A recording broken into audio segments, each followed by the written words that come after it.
Bien, jóvenes, aquí vamos a empezar un tema nuevo, que es la dictadura del general Miguel Primo de Rivera.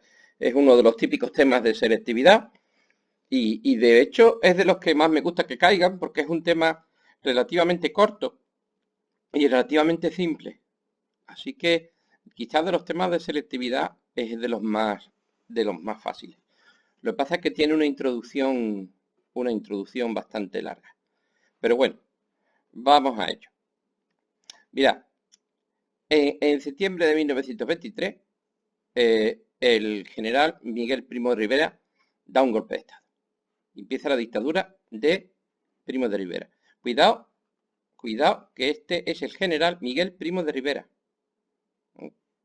Porque hay dos primos de Rivera en la historia de España.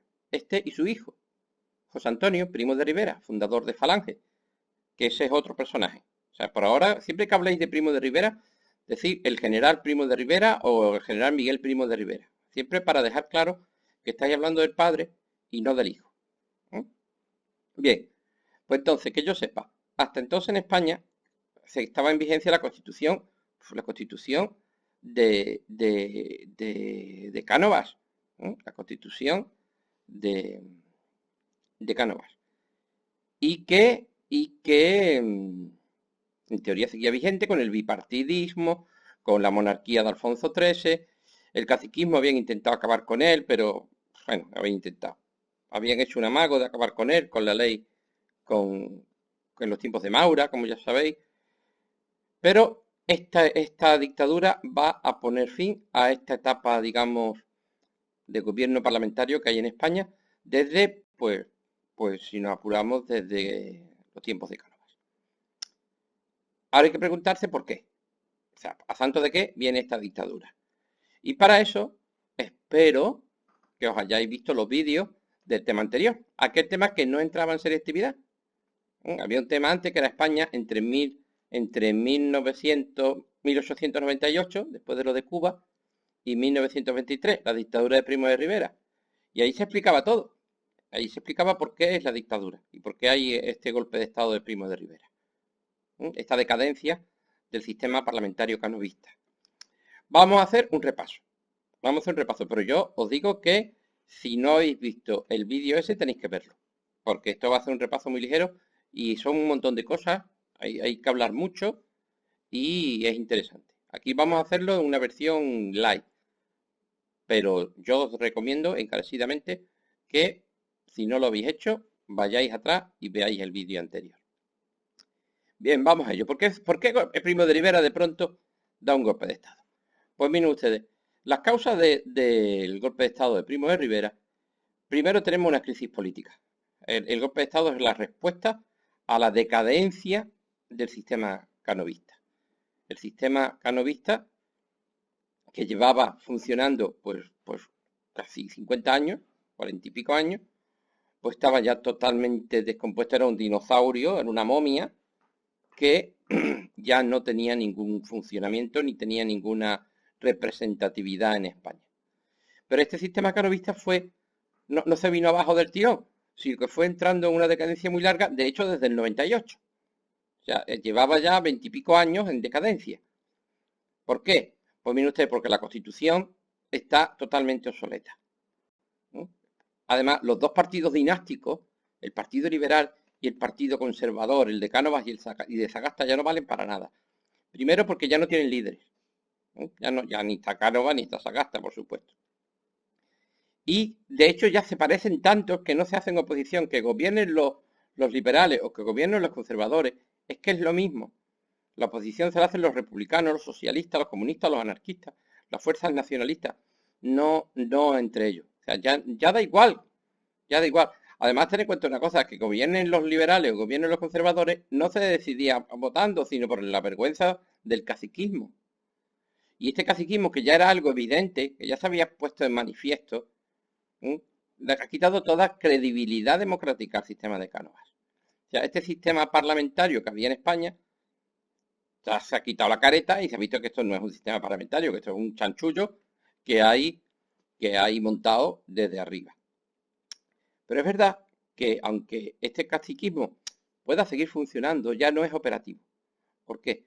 Porque España se ha desarrollado económicamente y la población de las ciudades se ha impuesto demográficamente a la población del campo. Es decir, hay más gente de ciudad que gente de campo.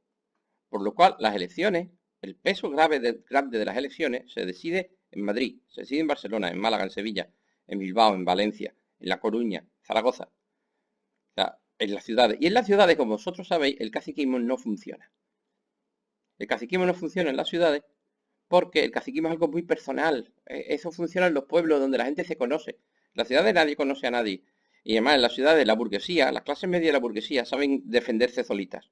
Saben mucho de leyes, tienen unos buenos conocimientos y pueden defenderse perfectamente de cualquier tipo de chantaje o de coacción. Y las clases bajas pues tienen detrás muchas veces al movimiento obrero.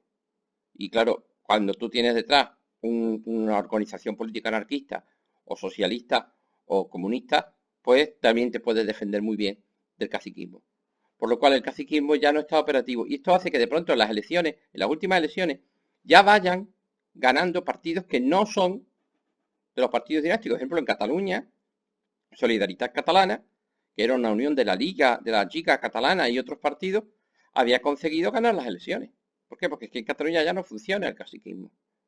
Entonces, este sistema está en descomposición. Los propios partidos dinásticos están en descomposición. El caciquismo ya no funciona. Y este chanchullo ya no tiene credibilidad democrática. La frase es credibilidad, credibilidad democrática. Pero es que esta crisis política, esta larga agonía del sistema canovista tiene más cosas. Por ejemplo, el sistema canovista, como el Partido Liberal y el Partido Conservador prácticamente eran iguales, se basaba en el personalismo, en los líderes. Pero, hijo mío, es que los líderes, el terrorismo anarquista lo está podando que no vea. Es que este es Canalejas, esta es la reconstrucción del asesinato de Canalejas. Entonces, todos los grandes líderes están siendo asesinados. Eduardo Dato, Canalejas, el propio Cánovas. Y además, os digo que tanto el sistema de Cánovas era muy posibilista. Es decir, teníamos unas ideologías políticas reducidas al mínimo y se iba adaptando pues, a lo que iba encontrando. Pues no, estamos en el siglo XX. Y el siglo XX es el siglo de los fanatismos políticos, sobre todo la primera mitad del siglo XX. La segunda mitad también, en gran medida. El siglo de los fanatismos políticos. Entonces, las fuerzas de oposición, ya sean los republicanos, los nacionalistas vascos, los nacionalistas catalanes, el Partido Comunista, los socialistas o los anarquistas, tienen unas ideas políticas muy marcadas, unas ideologías marcadas. Esto no es una cosa tanto de líderes como de ideologías. Y a eso sí que da igual que les mates un líder o dos o tres o cuatro, porque es que siempre va a haber otro. Entonces tenemos que el sistema que se creó con Cánovas del Castillo está totalmente desacreditado, ya no funciona, no es operativo y sobre todo ya no es representativo como sistema parlamentario. Eso por un lado, hay una crisis profunda del sistema parlamentario.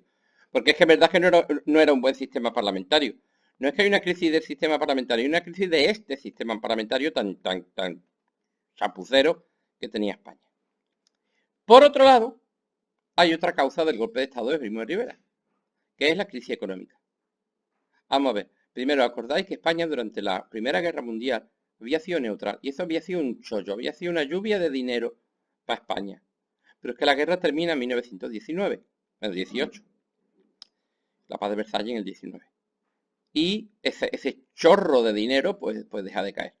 Y además, como ya os dije, hay una pequeña crisis económica que va desde 1919 a 1922, que está provocada por el parón que supone el fin de la economía de guerra.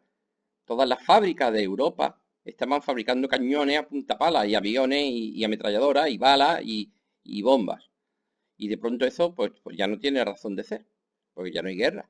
Y además, montones de hombres que estaban en el ejército ahora vuelven y se encuentran que están en el paro porque han cerrado muchas fábricas. Además, os recuerdo que hay un cambio de fase en la revolución industrial. Están abandonándose las fábricas de carbón a favor de las fábricas que funcionan con electricidad y con petróleo. Y entonces eso hace que haya una crisis económica. Es verdad que esta crisis económica va a ser temporal. Va a durar muy poco. Enseguida, en 1922, se va a recuperar.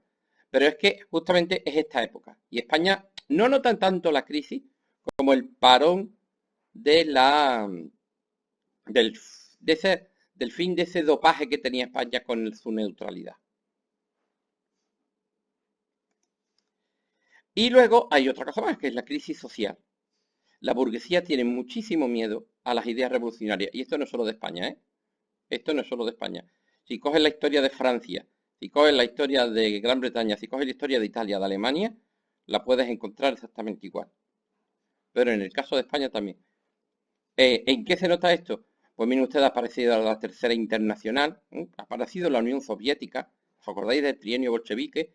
El PSOE, se ha escindido una rama del PSOE que se ha unido a la Tercera Internacional, el Partido Comunista de España, y las ideas de esta revolución rusa se están extendiendo y la burguesía está muerta de miedo porque una cosa, ahora ya las ideas revolucionarias son algo real. Hay una revolución de verdad en Rusia, en la URSS, en la Unión de Repúblicas Socialistas Soviéticas.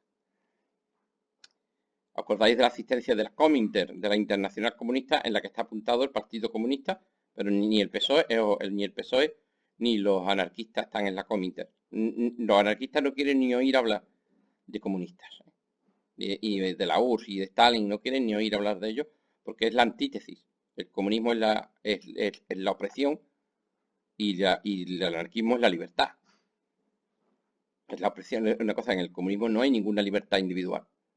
La libertad individual no existe en el comunismo. Por el contrario, es la base, es la columna vertebral del anarquismo.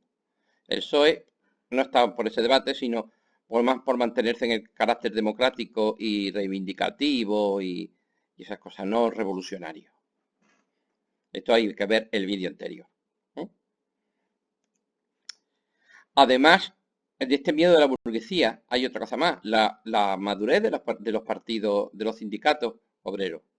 Por ejemplo, en el caso de la asociación de la CNT, con el NOI del Sucre, Salvador Seguí, que organizó, ya si habéis visto el vídeo, la famosa huelga de la canadiense y demostró que se podía usar la reivindicación y no el terrorismo como arma política muy fuerte.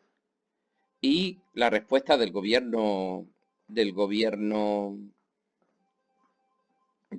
aquella época fue la guerra sucia. Vamos, a este hombre lo asesinaron.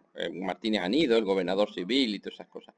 Entonces, esto va a provocar una reacción aún mucho más fuerte de los anarquistas y un recrudecimiento del terrorismo anarquista con la muerte del mismísimo presidente Eduardo Dato. O sea, la guerra sucia se cargó la reivindicación obrera a favor del terrorismo y de la revolución violenta. ¿Esto qué pasa? Que encima que estás usando la guerra sucia, eso ya es el descrédito total del sistema parlamentario y del respeto constitucional. Es que, vamos, te estás saltando los derechos fundamentales. Es que el Estado es un asesino. O sea, no es que haya corrupción, no es que gobiernen siempre los mismos, no, no, no, no. Es que el Estado asesina gente, ¿no? El Estado asesina gente. Entonces es normal que este modelo de democracia parlamentaria ya está totalmente desfasado y totalmente descompuesto. Y viene ahora el golpe de gracia. Es curioso, no fue ni la descomposición política del sistema de Cánovas, ni la crisis económica, ni la fuerza de la oposición de izquierda, ni la guerra sucia. No, no, no, ni siquiera el asesinato del mismísimo Eduardo Dato, presidente del gobierno. Lo que va a cargarse definitivamente al sistema de Cánovas y va a acabar y va a forzar la llegada de la dictadura es la crisis marroquí. La guerra de Marruecos, donde lo habíamos metido por bailar del agua a los franceses y a los ingleses. ¿Acordáis lo del Rif, las cabilas? ¿Que no os acordáis? Pues ver el vídeo, porque esto hay que sabérselo. Esto es una cosa muy gorda, muy, muy gorda, que va a influir muchísimo en la historia de España. Y en esta guerra, en 1921, nos llevamos un palo mortal. Nos llevamos un palo mortal hace 100 años ahora. Un palo mortal en el desastre de Anual, ¿no? El desastre de Anual. Y este desastre de Anual va a afectar muchísimo a España. Es otra derrota grandísima que nos recuerda mucho a la del 98, pero aún más grave. Murieron muchísimos miles de soldados y la gente va a exigir responsabilidades. La gente va a exigir responsabilidades porque ha sido una barbaridad. Ha sido una barbaridad y ha sido la propia corrupción del sistema el que ha provocado este desastre militar tremendo. Para ello se hizo, el propio gobierno encargó a este hombre, al general Picasso, que hiciera un expediente, ¿no? Un expediente para investigar las causas de por qué se había provocado este desastre tremendo militar en Marruecos, el desastre de Anual. Y las causas que empieza a investigar Picasso, hizo un informe tremendo, que hablaba de la corrupción del ejército, que hablaba de los intereses de la burguesía en la guerra del Rif y sobre todo del nefasto papel en todo lo que tocaba de su majestad Alfonso XIII de Borbón, que había sido, por ejemplo, era el que había apoyado a Silvestre, al general Silvestre, para hacer aquella tontería de la campaña de Anual, de la campaña de hasta Alusemas. ¿Que no sabéis de lo que estamos hablando? Pues ver el vídeo anterior. Vamos, que el 90% de la culpa lo tenía el propio rey. Este informe era un bombazo, de hecho se filtró y la fuerza obrera, el PSOE y esas cosas llegaron a enterarse. Pero este informe que iba a leerse en las Cortes, iba a ser demoledor, sobre todo contra la figura del rey, pues no llegó a leerse nunca. ¿Por qué? Porque cuando iba a leerse, en septiembre de 1923, va el general Primo de Rivera, que estaba en Barcelona, y se levanta contra el gobierno. Es un golpe de Estado. Entonces, ¿por qué es el golpe de Estado? El golpe de Estado primero es para evitar, digamos que la burguesía ha visto el fracaso de su sistema parlamentario y en vez de coger y convocar unas elecciones generales libres y permitir que gobiernen por las fuerzas de oposición, que gobiernen los republicanos, que gobiernen los nacionalistas, que gobierne el PSOE, los anarquistas no se van a presentar a las elecciones, así que no hay nada que hacer, y negociar con ellos, lo que quiere es un golpe de fuerza, o sea, en vez de y acabar con el sistema parlamentario. Es decir, en vez de reformar el sistema parlamentario, tienen demasiado miedo, tienen demasiado miedo a las fuerzas de oposición y lo que hacen es todo lo contrario, cargarse el sistema parlamentario, imponer una dictadura militar. Y aquí intervienen todos los factores, la descomposición del sistema parlamentario, un sistema parlamentario que es verdad que ya no funcionaba, la crisis económica, la fuerza de la oposición, la fuerza de los republicanos, la fuerza de los socialistas, la fuerza del movimiento obrero, y encima ya lo que hace totalmente imposible, inviable, mantener el sistema, es ya el fallo de la propia monarquía por el desastre de Anual y el informe Picasso. O sea, y la guerra de Marruecos ya ha sido el detonante final. Entonces, ¿quién está detrás de la dictadura de Primo de Rivera? Pues los mismos que han gobernado los últimos 50 años. O sea, detrás de la dictadura de Primo de Rivera está la alta burguesía, los grandes propietarios, latifundistas, evidentemente todos, los propietarios, los campesinos propietarios de sus tierras de derechas. O sea, la propiedad, la gente la gente con dinero. ¿Para qué nos vamos a engañar? Los que han gobernado hasta ahora y quieren seguir gobernando. Y van a poner esta dictadura como un gobierno fuerte para, digamos, enmendar la situación. Ya veremos lo que va a pasar. Ya veremos lo que va a pasar. Entonces se hace este golpe de Estado. Por cierto, es un golpe de Estado totalmente incruento. Vamos, es prácticamente un golpe de Estado que lo hace el Primo de Rivera por teléfono, vamos. Es que no hay tiros, no hay nada, simplemente golpe de Primo de Rivera dice, oiga, que me levanto contra el gobierno. Y ya está, y el gobierno dimite. Dice, oye, que me pongo yo. Y dice, vale, pues nos vamos. Y el rey le presta su apoyo. El rey presta su apoyo a una dictadura. Como estáis viendo aquí. Este es Alfonso XIII con Manuel I de Rivera. Y el rey lo invita a gobernar. El rey le dice, sí, gobierna tú. O sea, vamos a poner cuáles son las medidas. Fijaros, septiembre de 1923. Vamos a leerlas porque no se me pasa ninguna. Primero, por orden de Primo de Rivera, o sea, esto es un golpe de Estado, una dictadura militar. ¿Y este tío por qué manda? ¿Qué legitimidad política tiene Primo de Rivera para decir cómo va a hacer España? Ninguna. Por eso es una dictadura. La única que tiene es que tiene detrás al ejército, tiene detrás la fuerza. Y se acabó. Oye, es verdad que también tenía detrás a la burguesía y todo ese rollo y a los propietarios y a la monarquía. Pero básicamente se basa todo en... ¿Por qué? Pues porque yo lo digo porque tengo el ejército detrás. Y se acabó. ¿Y entonces qué decide este tío?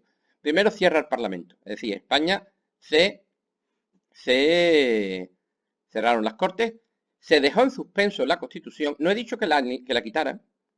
La vieja Constitución sigue vigente. Lo que pasa es que está en suspenso, incluidos los derechos fundamentales y todo.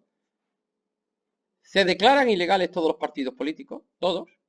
Todos los partidos políticos quedan declarados ilegales. La Mancomunidad de Cataluña, por supuesto, se disuelve también. Se cesó a todos los gobernadores civiles y se sustituyó por gobernadores militares. Se disolvieron todos los ayuntamientos, o sea, ya no, los alcaldes perdieron todo el poder. Se organizó una especie de milicia paramilitar para ayudar al ejército a controlar el orden público. Esta ya hablaremos de ella. Esta milicia paramilitar significa que no es militar, pero lo parece. Una parafarmacia parece una farmacia, pero no es una farmacia.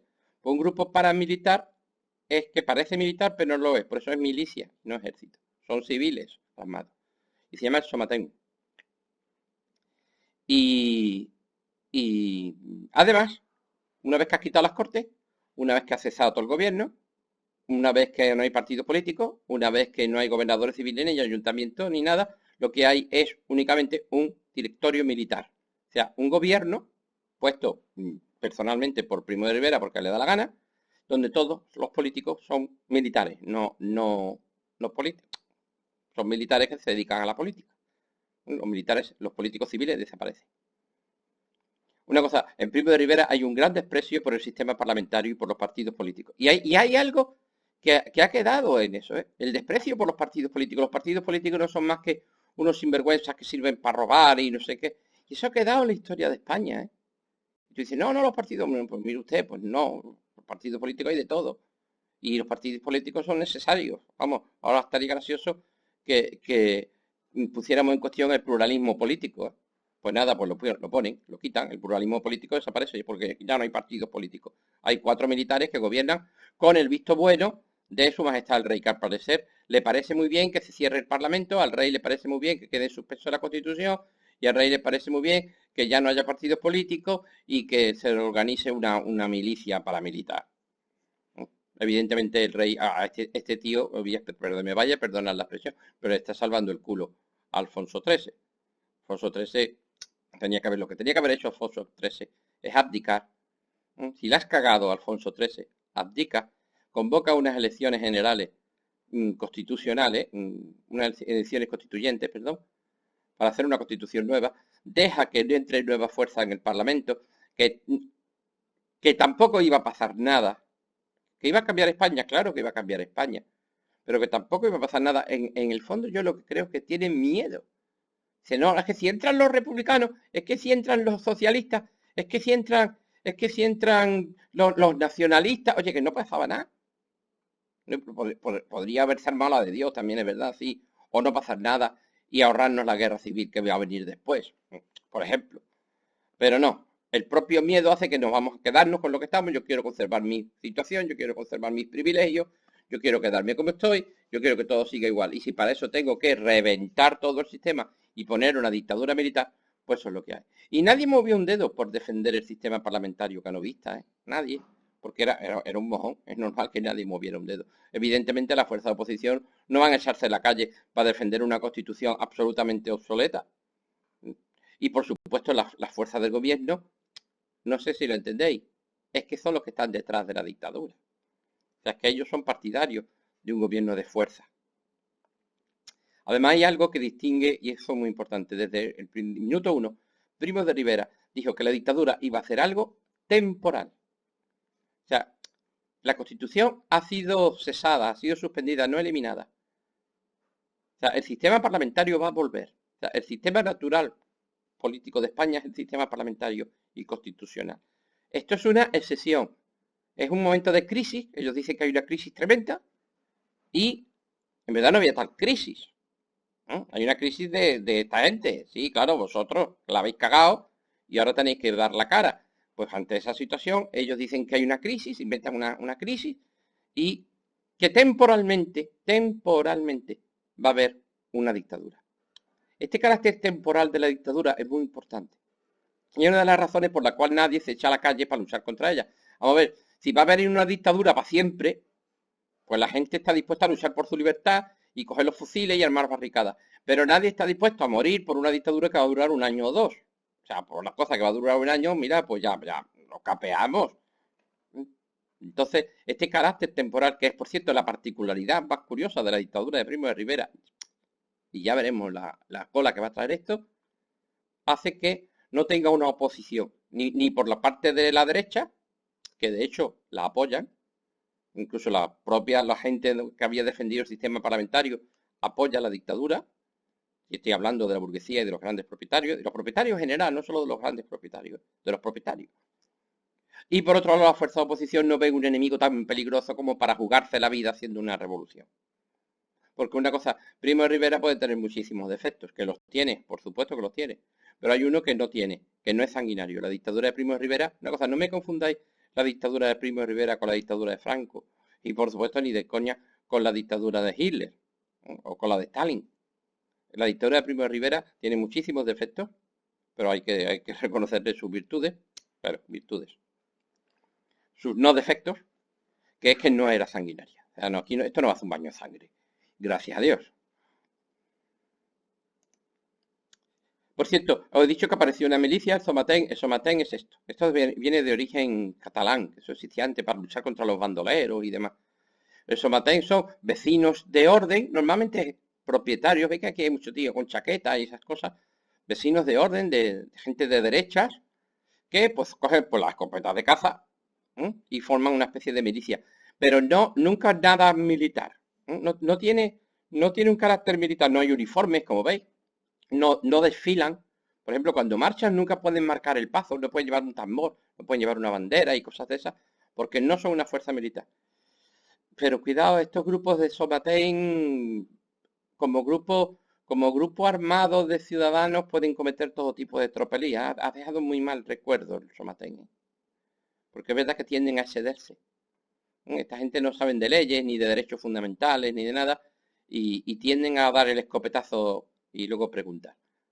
O sea, si me preguntas, ¿fue una buena idea? En absoluto, vamos, en absoluto.